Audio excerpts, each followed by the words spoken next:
If you're planning a trip to Europe in 2025, you can walk in the footsteps of the Anzacs. Our Western Front Explorer Tour spends 4 days exploring all the Australian battlefields from the First World War in the Somme, the Ypres Salient and Flanders. This is the only Australian tour that begins and ends in Paris, so it's a really great way to see those famous battlefields. Now, the Western Front Explorer Tour departs weekly between April and November, and it includes accommodation in the heart of the battlefields, deluxe transportation, and a range of extras that you only get on a Matt McLachlan tour.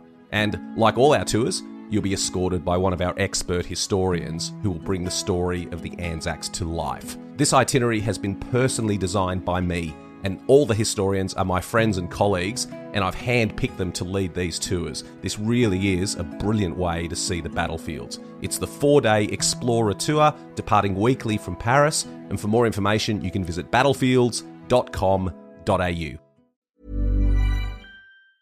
Did you know that foreign investors are quietly funding lawsuits in American courts through a practice called third-party litigation funding? Shadowy overseas funders are paying to sue American companies in our courts, and they don't pay a dime in U.S. taxes if there is an award or settlement.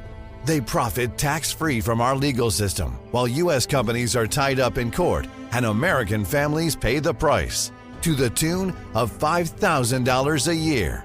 But there is a solution.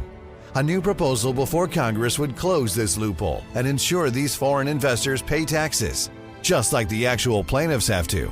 It's a common sense move that discourages frivolous and abusive lawsuits and redirects resources back into American jobs, innovation, and growth. Only President Trump and congressional Republicans can deliver this win for America and hold these foreign investors accountable. Contact your lawmakers today and demand they take a stand to end foreign-funded litigation abuse. Hi, I'm Raj Punjabi from HuffPost. And I'm Noah Michelson, also from HuffPost. And we're the hosts of Am I Doing It Wrong?, a new podcast that explores the all-too-human anxieties we have about trying to get our lives right. Each week on the podcast, Raj and I pick a new topic that we want to understand better and bring a guest expert on to talk us through how to get it right. And we're talking like legit, credible experts. Doctors, PhDs, all-around superheroes. From HuffPost and Acast Studios, check out Am I Doing It Wrong? Wherever you get your podcasts. Welcome to It Takes Energy, presented by Energy Transfer, where we talk all things oil and natural gas. Oil and gas drive our economy, ensure our country's security, and open pathways to brighter futures. What do you know about oil and natural gas? You likely associate them with running your car or heating your home. But these two natural resources fuel so much more than that. More than 6,000 consumer products that we rely on every day are made using oil and gas. Before you even step out the door in the morning, you've already used more products made possible because of oil and gas than you realize. From the toothpaste you brush your teeth with, the soap you washed your face with, and the sheets you slept on. Not to mention your makeup, contact lenses, clothes, and shoes. Oil and gas are vital parts of all these products and so many more. Look around, and you'll see the essential role oil and gas plays in our lives. Our world needs oil and gas, and people rely on us to deliver it. To learn more, visit energytransfer.com.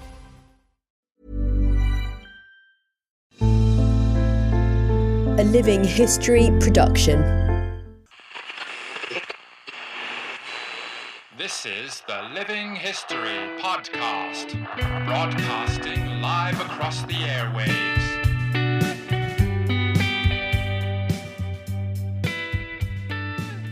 Hello, I'm Matt McLachlan, and welcome to another episode of Living History.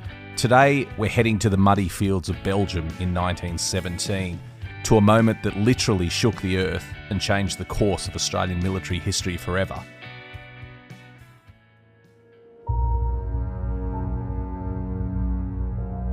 Picture this. It's 3:10 in the morning on June 7th, 1917. The Western Front has been locked in brutal stalemate for nearly 3 years. Then suddenly, the ground beneath your feet erupts with the force of an earthquake. 19 massive explosions tear through the German lines. In 20 seconds, thousands of enemy soldiers simply disappear. This is the story of the Battle of Messines, Australia's first major victory in Belgium and one of the most spectacular military operations of the Great War. To understand why Messines mattered, we need to go back to early 1917.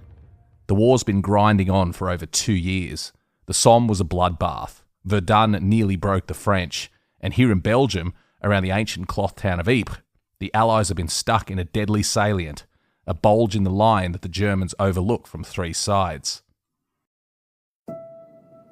Just imagine being an Australian soldier in those trenches. You're living in mud that's been churned by shells for months. The smell of cordite, rotting bodies, and poison gas hangs in the air. And looming above you to the south is Messines Ridge, a gentle rise that might not look like much, but gives the Germans a perfect view of everything you're doing. Field Marshal Douglas Haig has a plan to break out of this death trap. But first, they need to take that ridge. And for the first time since Gallipoli, Australian and New Zealand forces are going to fight side by side. The man tasked with leading the Australians? Major General John Monash. Now, Monash is no typical military man. He's a Melbourne civil engineer, brilliant, methodical, Jewish in a very Anglo military establishment. And he's about to prove that sometimes the best generals come from the most unexpected places.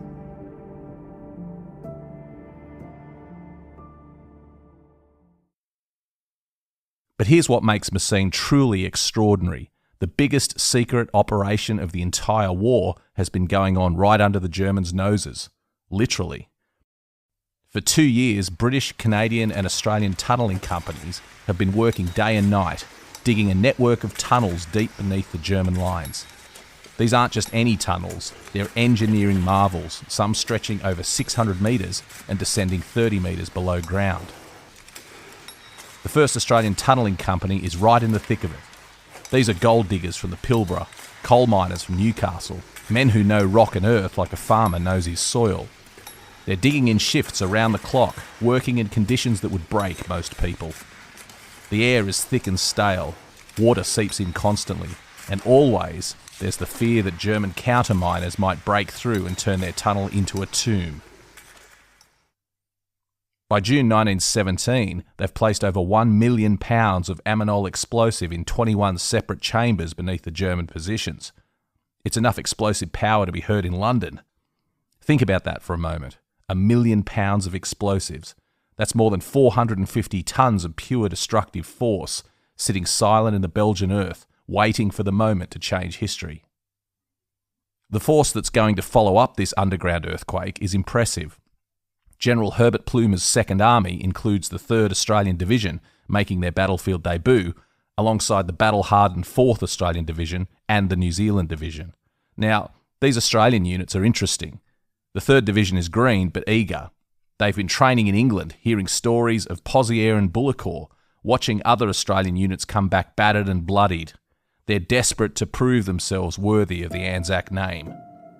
The 4th Division? They're veterans, Gallipoli survivors who've been fighting on the Western Front for over a year. Just 6 weeks earlier, they were mauled at the First Battle of Bullecourt, a disaster that cost them thousands of casualties for virtually no gain. They know what it's like when everything goes wrong. Among these men are people like Private Edwin Blackadder of the 33rd Battalion. Yes, that really was his name. He's 24 years old, from Sydney. He's been through the hell of winter on the Western Front, watched mates die in the mud, and now he's about to experience something no soldier in human history had ever seen before. These aren't professional soldiers, remember. They're volunteers, shop clerks and farmers, university students and dock workers. They enlisted because they believed it was the right thing to do. And now they're about to be part of the most spectacular military operation of the war. June 6th, 1917. The final preparations are complete. The tunnellers have armed their mines. The artillery has been pounding German positions for a week. 1,500 field guns and 700 heavy guns. More firepower concentrated on one front than had ever been assembled before. In the Australian trenches, men check their equipment one final time. Many write what they think might be their final letters home. Officers synchronise their watches. The plan is meticulous. Every detail has been rehearsed, every contingency planned for. 3:09 a.m, June 7th, 60 seconds to 0 hour. British war correspondent Philip Gibbs is watching from Mount Kemmel, about 7 kilometres away. He's about to witness what he'll later describe as the most diabolical splendour I have ever seen. 3:10 a.m. 19 mines detonate simultaneously.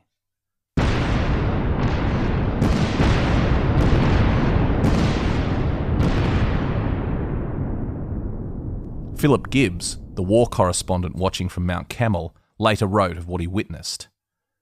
Out of the dark ridges of Messines and White Sheet and the ill-famed Hill 60, there gushed out and up enormous volumes of scarlet flame from the exploding mines, and of earth and smoke, all lighted by the flames spilling over into mountains of fierce colour, so that all the countryside was illuminated by red light. Where some of us stood watching, aghast and spellbound by this burning horror, the ground trembled and surged violently to and fro. The ground heaves upward. Mushroom clouds of earth, debris and human limbs shoot hundreds of metres into the air. The flash can be seen from England. The shockwave knocks men off their feet kilometres away. Entire German companies simply cease to exist, vaporised in an instant. And then, as the debris rains down and the dust begins to settle, the whistles blow. Thousands of Australian, New Zealand and British soldiers go over the top, advancing behind a creeping artillery barrage towards objectives that just minutes before had been heavily fortified German positions. Did you know that foreign investors are quietly funding lawsuits in American courts through a practice called third-party litigation funding? Shadowy overseas funders are paying to sue American companies in our courts, and they don't pay a dime in U.S. taxes if there is an award or settlement. They profit tax-free from our legal system, while U.S. companies are tied up in court, and American families pay the price, to the tune of $5,000 a year. But there is a solution. A new proposal before Congress would close this loophole and ensure these foreign investors pay taxes, just like the actual plaintiffs have to. It's a common-sense move that discourages frivolous and abusive lawsuits and redirects resources back into American jobs, innovation, and growth. Only President Trump and congressional Republicans can deliver this win for America and hold these foreign investors accountable. Contact your lawmakers today and demand they take a stand to end foreign-funded litigation abuse. Hi, I'm Raj Punjabi from HuffPost. And I'm Noah Michelson, also from HuffPost. And we're the hosts of Am I Doing It Wrong?, a new podcast that explores the all-too-human anxieties we have about trying to get our lives right. Each week on the podcast, Raj and I pick a new topic that we want to understand better and bring a guest expert on to talk us through how to get it right. And we're talking like legit, credible experts. Doctors, PhDs, all-around superheroes. From HuffPost and Acast Studios, check out Am I Doing It Wrong? Wherever you get your podcasts.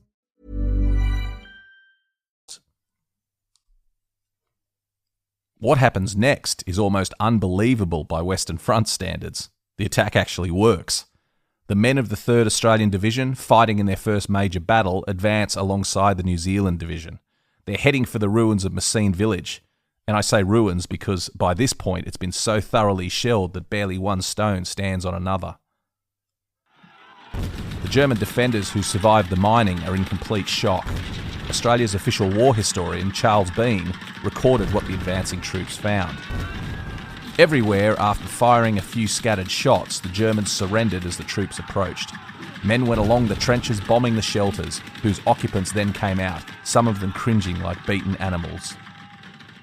Lieutenant Gerard of the 40th Battalion, a schoolmaster from Launceston in Tasmania, later wrote of the captured Germans, "They made many fruitless attempts to embrace us. I have never seen men so demoralised."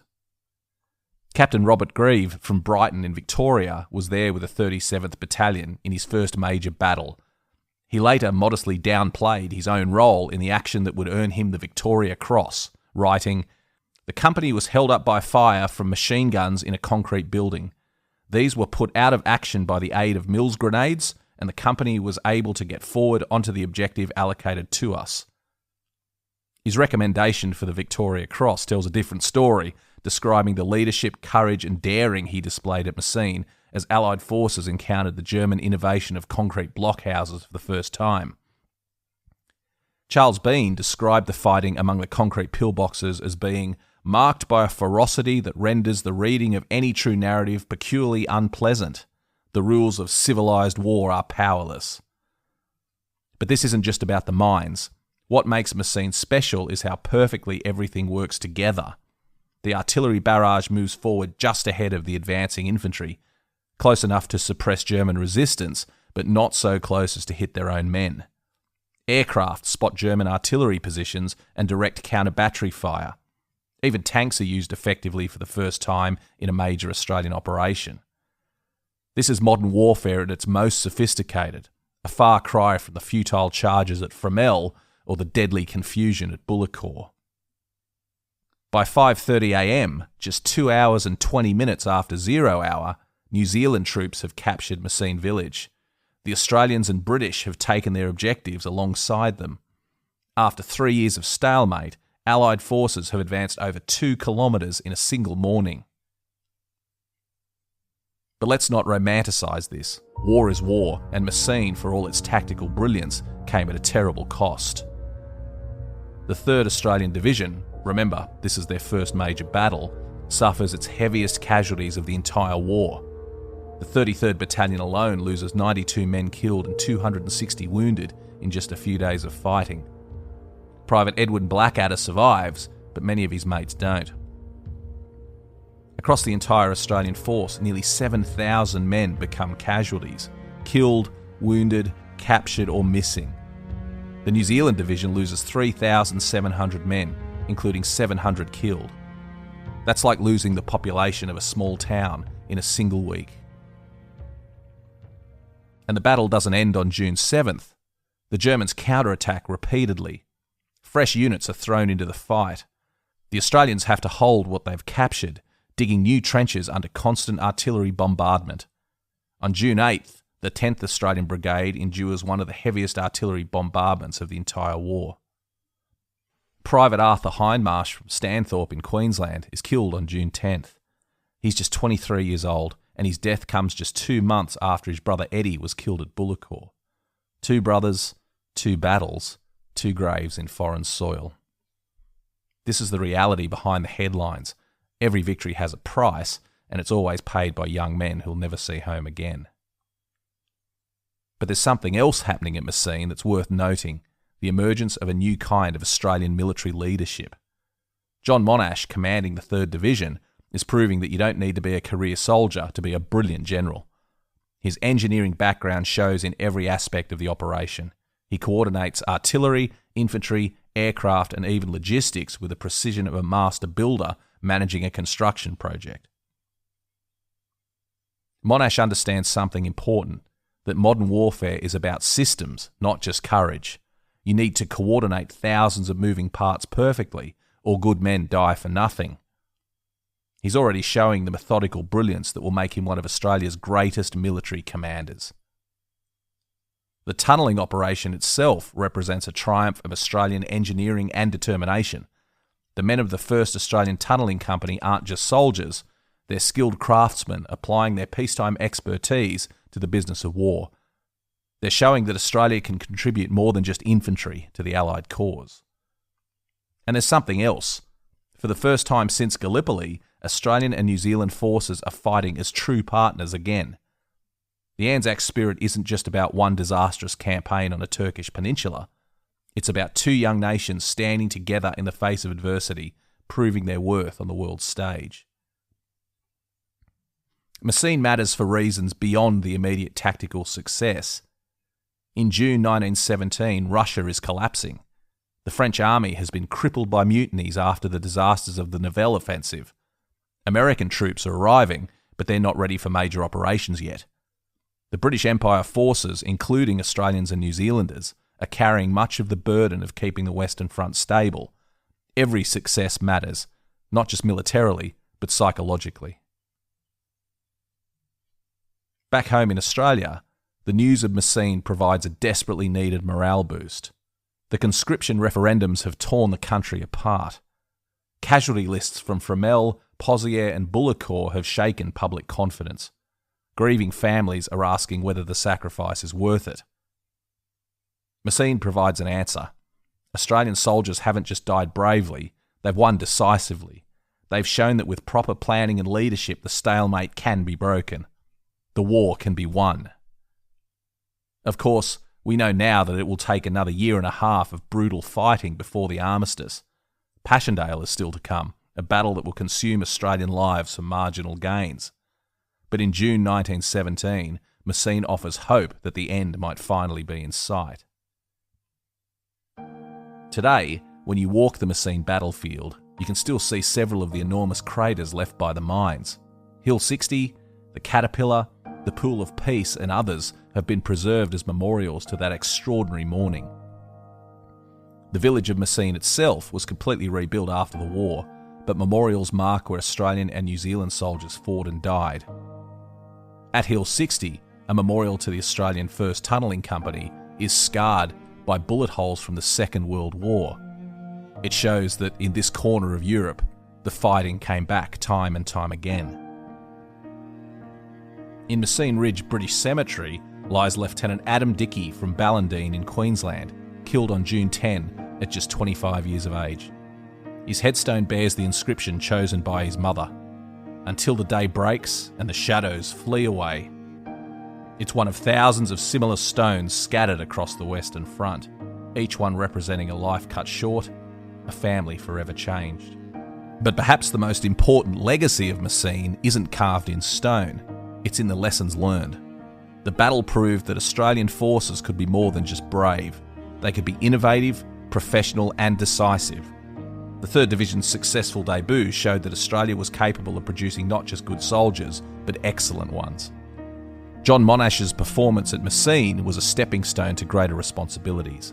Within a year, he'd be commanding the entire Australian Corps, leading them through the series of victories that would finally break the German army in 1918. The tunnellers who made it all possible went back to their peacetime trades after the war: mining, engineering, construction. But they'd proven that Australian technical expertise could match anyone in the world. That tradition continues today in the Australian Defence Force's emphasis on innovation and adaptability.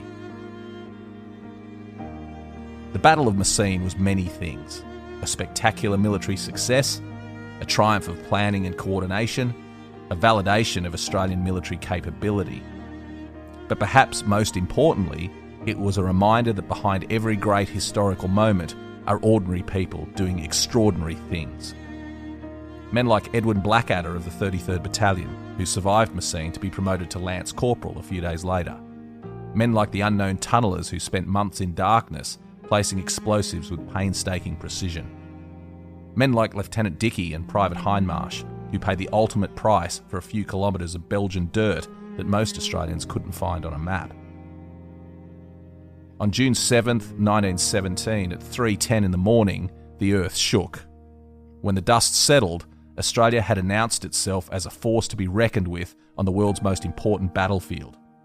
The cost was terrible, as it always is in war, but the achievement was undeniable. In 3 hours, Australian soldiers, alongside their comrades from Britain and New Zealand, had done what had seemed impossible for 3 years. They'd broken the stalemate, seized the high ground, and proven that with the right leadership, planning and courage, any objective could be taken. The Battle of Messines reminds us that military history isn't just about strategy and tactics, it's about people. Young men far from home, doing their duty as they saw it, writing their names in history with their blood.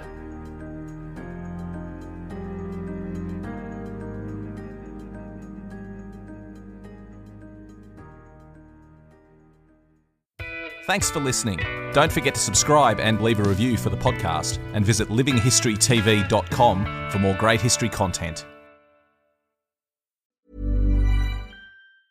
Did you know that foreign investors are quietly funding lawsuits in American courts through a practice called third-party litigation funding? Shadowy overseas funders are paying to sue American companies in our courts, and they don't pay a dime in U.S. taxes if there is an award or settlement.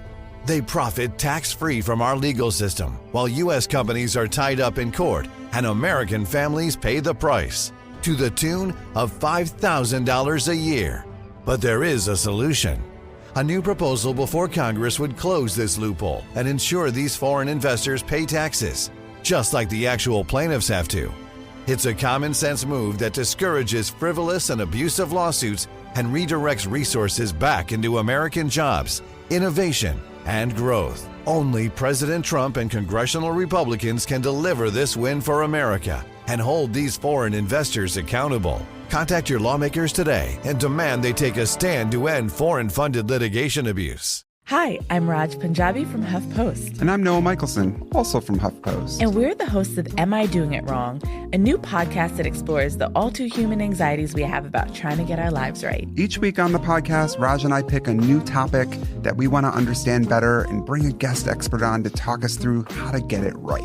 And we're talking like legit, credible experts. Doctors, PhDs, all-around superheroes. From HuffPost and Acast Studios, check out Am I Doing It Wrong? Wherever you get your podcasts. Hey, when was the last time waiting in line made your day better? Exactly. At TeleRx, we're done with all that. Visit telerx.com, where you can choose from over 250 prescription medications. Let our licensed providers review your order, and we'll deliver it right to your door, even as soon as the next day. No waiting, no stress, just care delivered. Skip the line, keep your time. Visit telerx.com today. That's TELYRX.com.